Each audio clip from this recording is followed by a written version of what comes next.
So now I am going to start with the part 3 of this chapter, chemical reactions and equation. And in this part I am making you understand about types of chemical reactions. Now there are 6 different kinds of chemical reactions taking place in our day-to-day life, and if we observe but we did not concentrate on that equation. So let me introduce to this different kinds of chemical reactions. So first that is combination reaction, second that is decomposition reaction, then that is displacement, then that is double displacement, then precipitate and redox reactions. These are very simple reactions, and I am making you understand in a very quick manner. So let's get started.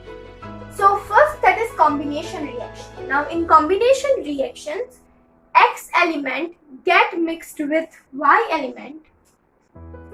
X element get mixed with Y element to form XY. Okay.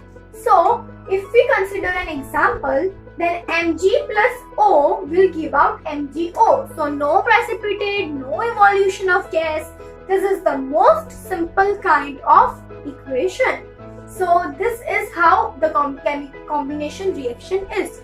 Okay. We have to sometimes supply heat to this combination. In combination reaction, two elements get combined with each other. That is the simple form of combination reaction.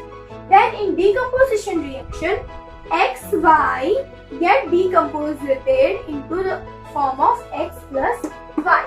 Okay, so calcium carbonate gets divided into calcium oxide plus carbon dioxide.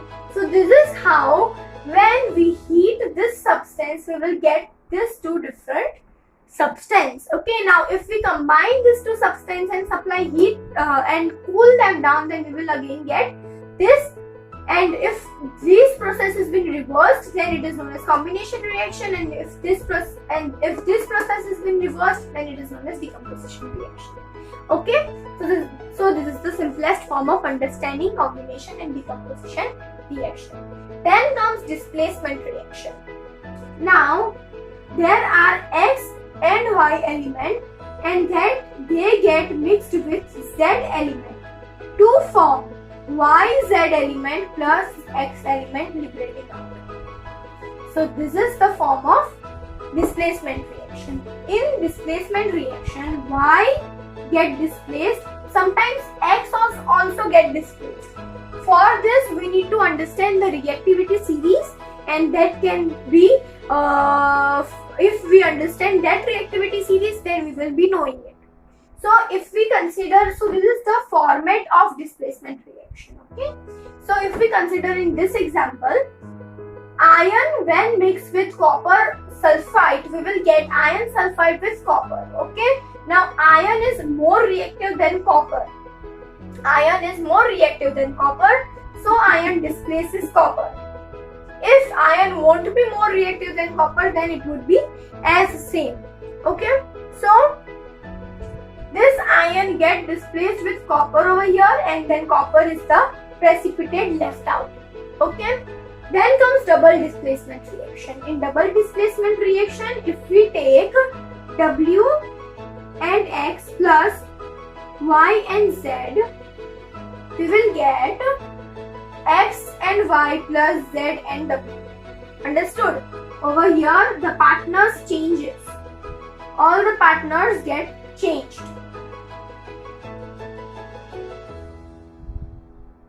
The partners are getting changed.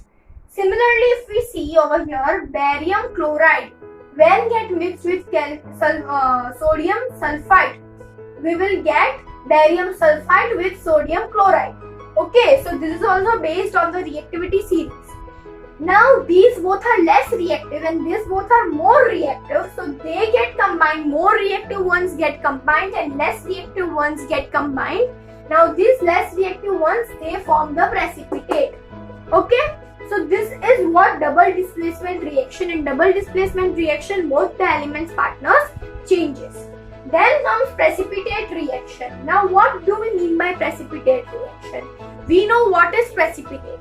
So when in any chemical reaction, when the leftover or precipitate is being formed, that particular reaction is said to be as precipitate reaction.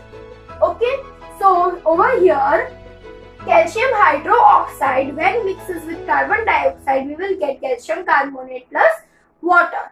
Over here, calcium carbonate is precipitate and water is also been liberating out. So this calcium carbonate is precipitate, so it is known as precipitate reaction. Now this redox reaction is the most important reaction. So over here we can notice that in oxidation of any substance,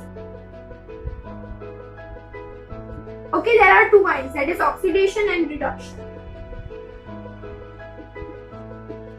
So redox, okay, so this is how it is termed, redox reaction. Okay, so now in oxidation, what we will find is gain of oxygen and loss of hydrogen.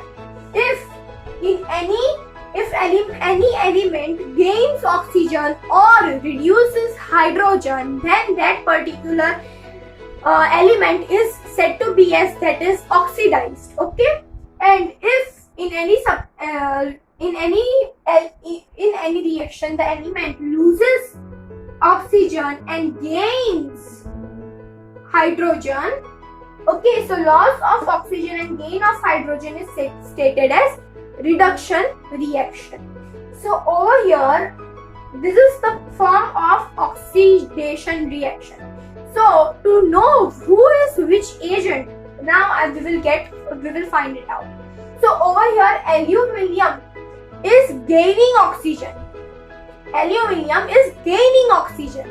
So it is said to be as reducing agent. Aluminium is said as reducing agent, and this is known as oxidation agent.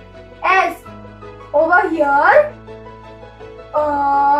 iron has oxygen, it is said as oxidation oxidation agent, and this is known as the reducing agent. So this was how there are see, I have made you understand this in a very short and sweet form. On this basis, you can elaborate and write it in your examination. So I hope you like this video. I hope you like my explanation. This was the last part of this chapter. If you want to check it out, check the introduction part also. You can check out part 1 and part 2 of this chapter. I hope you liked my video. Please give it a thumbs up. Also comment down if there are any suggestions. Share this video as much as possible. Subscribe to my channel and hit the bell icon so that you can get my latest updates. Thank you.